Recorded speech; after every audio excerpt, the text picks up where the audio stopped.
নমস্কার সকলকে, ইটস নন্দিনী অফিসিয়ালে সকলকে স্বাগত জানাই।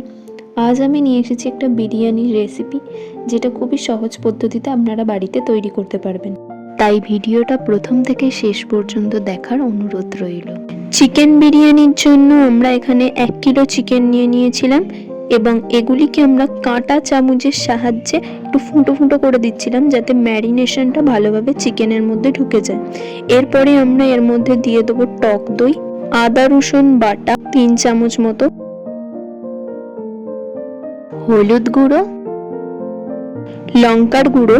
এরপরে এর মধ্যে দিয়ে দেব হোমমেড বিরিয়ানি মশলা। এই মশলাটা বাড়িতে খুবই সহজে তৈরি করা যায়। আপনারা যদি এর রেসিপি চান তাহলে আমায় অবশ্যই জানাবেন। এরপরে আমরা এর মধ্যে দিয়ে দেবো 1 চামচ কেওড়ার জল এবং গোলাপ জল, 1 চামচ মতো চিনি টেস্টটাকে ব্যালেন্স করার জন্য। আর হ্যাঁ, আমরা চিকেনটাকে ম্যারিনেশন করার আগে চিকেনটার মধ্যে একটু নুন মিশিয়ে রেখেছিলাম। চিকেনের মধ্যে সব মশলাপাতি দিয়ে দেওয়ার পর এটাকে অন্ততপক্ষে 30 মিনিট ম্যারিনেশন করে রাখতেই হবে। এখানে আমরা কিছু পেঁয়াজ ভেজে রেখে দিয়েছিলাম বেরেস্তার জন্য।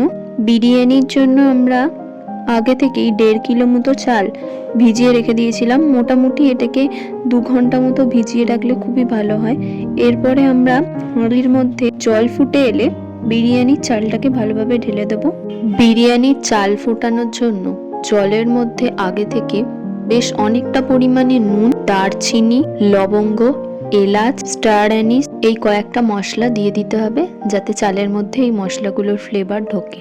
10 মিনিট পর চালটাকে চেক করতে হবে এবং 70 থেকে 75% মতো চালটা কুক হয়ে গেলেই চালটাকে তুলে নিতে হবে। অন্যদিকে নুন ও ফুড কালার দিয়ে আলুটাকে সিদ্ধ করে নিতে হবে। এরপর কড়াইতে সাদা তেল গরম করে এর মধ্যে 250 গ্রাম মতো পেঁয়াজ বাটা দিয়ে দিতে হবে। পেঁয়াজটা কিছুক্ষণ কষে এলে তার মধ্যে ম্যারিনেটেড চিকেনগুলো দিয়ে দিতে হবে। এবার ভালো করে আমরা চিকেনগুলোকে কষিয়ে নেব।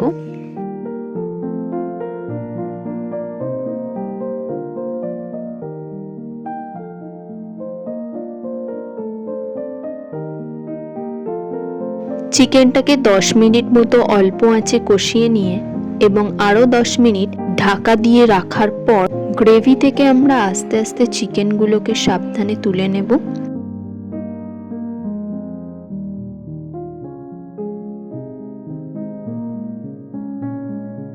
অবশিষ্ট গ্রেভির মধ্যে 250 গ্রাম মতো কাঁচা দুধ, কেওড়ার জল, গোলাপ জল ও মিঠা আতর দিয়ে এটাকে ভালোভাবে মিক্স করে নেব। এদিকে আমাদের চিকেন, গ্রেভি, সিদ্ধ আলু এবং ভাত রেডি হয়ে গেছে। এবারে এটাকে আমরা লেয়ারিং করব। প্রথমেই একটা বড় অ্যালুমিনিয়ামের পাত্রে কিছুটা ঘি মাখিয়ে নেব। এরপরে কিছুটা পরিমাণ চাল প্রথমেই এতে লেয়ারিং করে দেব। তারপরে আস্তে আস্তে চিকেনগুলোকে এখানে ভালো মতো ভাবে সাজিয়ে নেব। অনেকে বিরিয়ানির লেয়ারিং এর ক্ষেত্রে প্রথমে চিকেনটাকেও দিয়ে থাকে, কিন্তু আপনারা এইভাবেও ট্রাই করে দেখতে পারেন।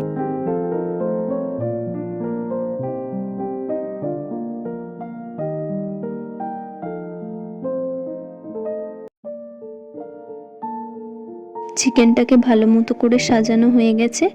এরপরে আমরা এর মধ্যে দিয়ে দেব কিছুটা পরিমাণ গাওয়া ঘি। এখানে একটু টিপস দিয়ে রাখি, আপনারা বিরিয়ানিতে ঘি ব্যবহার করার সময় একটু ভালো ব্র্যান্ডেরই ঘি ইউজ করবেন। এরপর আমরা এর মধ্যে দিয়ে দেব স্বাদ মতো নুন, কিছুটা বেরেস্তা,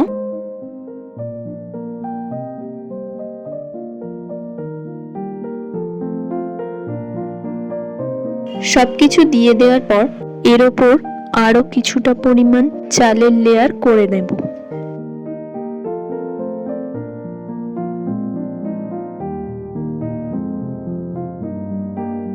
চালের লেয়ারটা করা হয়ে গেছে। এর ওপর এবার সিদ্ধ আলুগুলোকে দিয়ে দেব। বিরিয়ানি বানানোর ক্ষেত্রে আলু ব্যবহার করার সময় অবশ্যই আলুগুলোকে একটু সিদ্ধ করে নেবেন, যাতে আলুটা পরে কাঁচা না থেকে যায়। আলুটা দিয়ে দেওয়ার পর এর মধ্যে আমরা দিয়ে দেব কিছুটা পরিমাণ হোমমেড বিরিয়ানি মশলা এবং পরিমাণ মতো নুন। তার সঙ্গে দিয়ে দেব বেরেস্তা, কিছুটা পরিমাণ ঘি।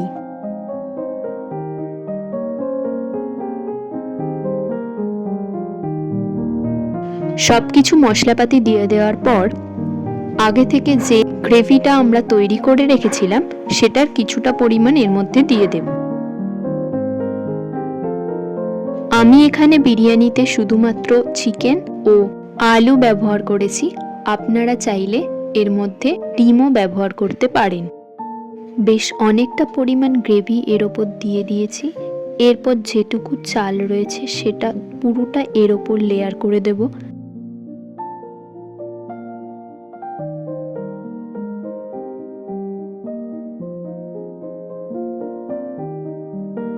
আর কিছুটা বেরেস্তা ছড়িয়ে বাকি গ্রেভিটা এর মধ্যে দিয়ে দেব।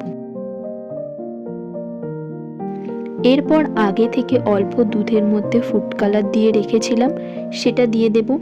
তবে অনেকেই ফুড কালার পছন্দ করে না, সেক্ষেত্রে দুধের মধ্যে জাফরান কিছুক্ষণ ভিজিয়ে রাখবেন এবং সেটা ব্যবহার করবেন, তাতেও ভালো কালার আসবে।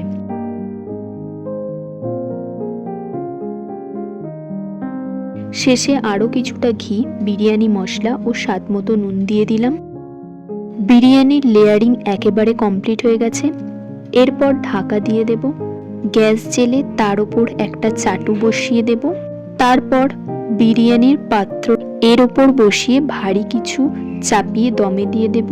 প্রথম 5 মিনিট হাই ফ্লেমে রেখে তারপর 35 মিনিট একদম লো ফ্লেমে করে দেব।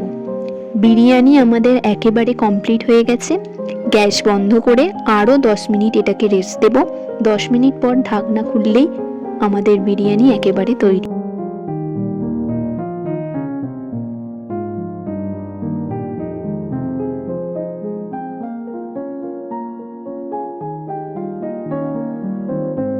স্টেপ বাই স্টেপ খুবই সহজ পদ্ধতিতে আপনাদের দেখানোর চেষ্টা করলাম। আশা করি আপনাদের ভালো লাগবে। বাড়িতে এটা অবশ্যই ট্রাই করবেন এবং আমাকে কমেন্টে জানাতে ভুলবেন না কেমন হয়েছে। তাহলে আজকের মতো ভিডিওটা এখানেই শেষ করছি। আবার আসবো নতুন একটা ভিডিও নিয়ে।